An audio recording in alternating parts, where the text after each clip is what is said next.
Mutton আনতে গিয়ে তো মাটনই পাইনি, চর্বি পেয়েছি। তুমি চর্বি দিয়ে কিছু একটা করো।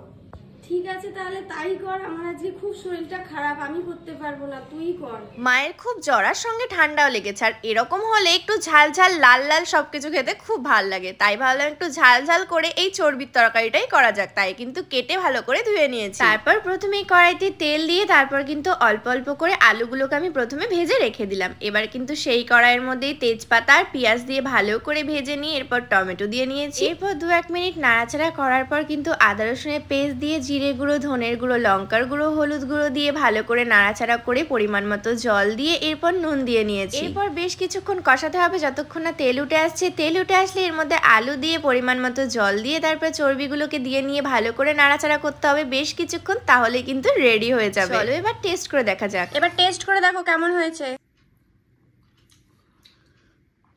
হেভি হয়েছে অনু।